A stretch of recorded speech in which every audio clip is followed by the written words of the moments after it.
I'm Lorenzo Gonzo. I'm the science attaché at the General Consulate of Italy in Chongqing. I'm in Chongqing since 2.5 years, and my main job is try to promote the collaboration between the academia in Chongqing and the academia in Italy. I'm JeanPierre Mastino. I'm professor of vehicle engineering at the Technical University of Milan, Politecnico di Milano, and I'm the head of the scientific board of the Italian National Cluster on Sustainable Mobility, and I'm also the Secretary General of the Lombardy Mobility Cluster. So actually I have many tasks that refers to promote innovation and promote cooperation between companies and research centers and universities. Okay, so it's your first time in Chongqing? It's not my first time in China, the very first time in Chongqing. Okay. So as a Smart China Expo, Chongqing just held this event for the second time this year.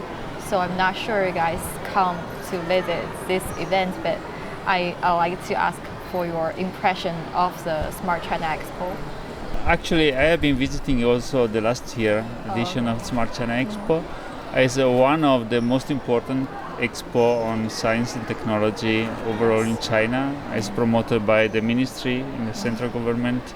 And it's really outstanding and impressive, all the things that are displayed and the new technology which are displayed, which are technology which are developed by all over China and are quite advanced. So the Smart China Expo is a really very important event to connect people, to show what is going on technology and science in China and also abroad. So I heard that your speech is about how 5G application in the transportation system, right? And I saw you're in charge of the science and technology of the Italian consulate in Chongqing, and also you are on behalf of the Bruno Kessler. Yeah, okay, that was.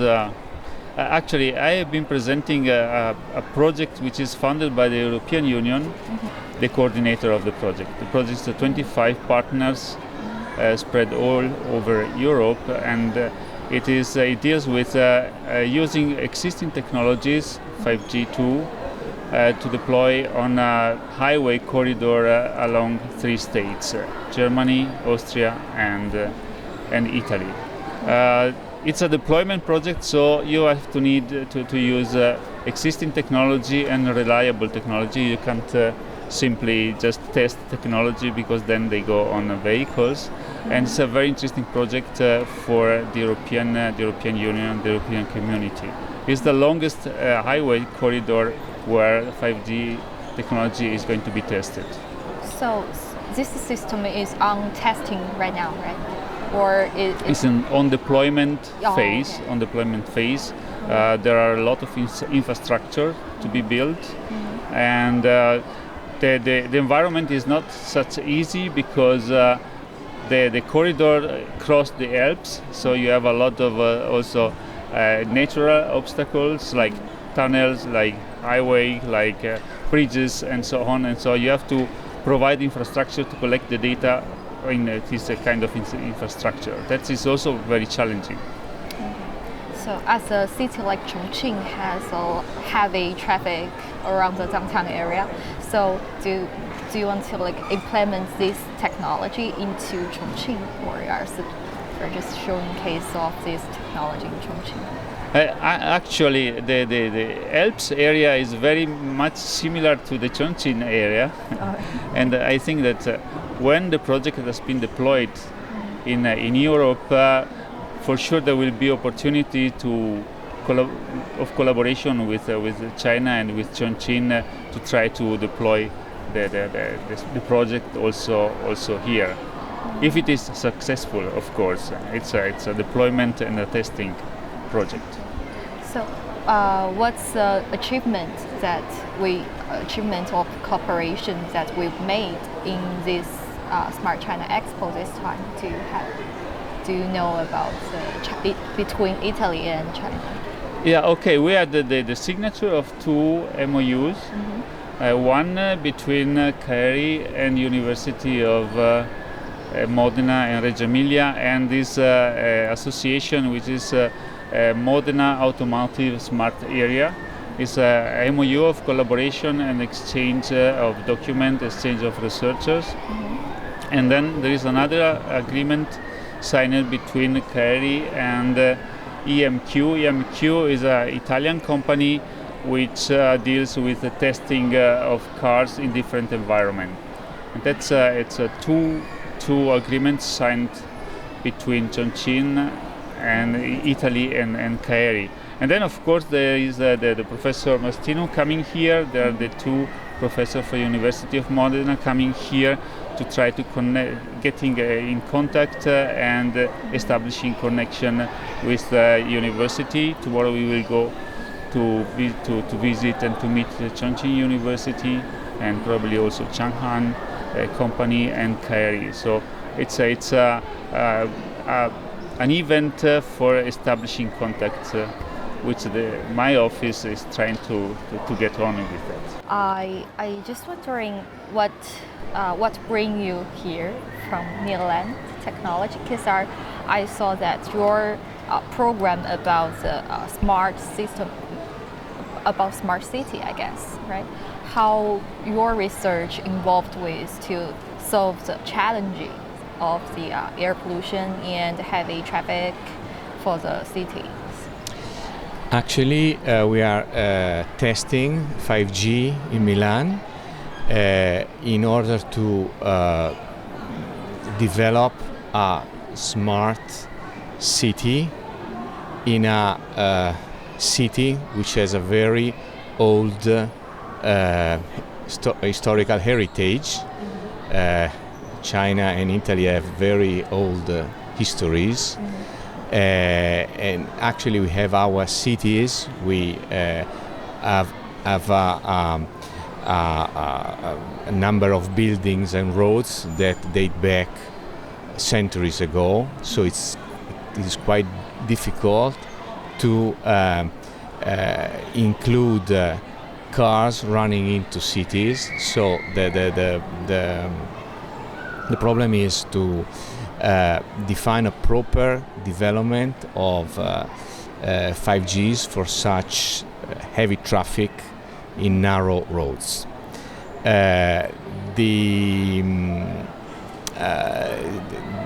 aim of our tests is to develop a circuit inside the city with the actual traffic for actual tests with automated and connected vehicles.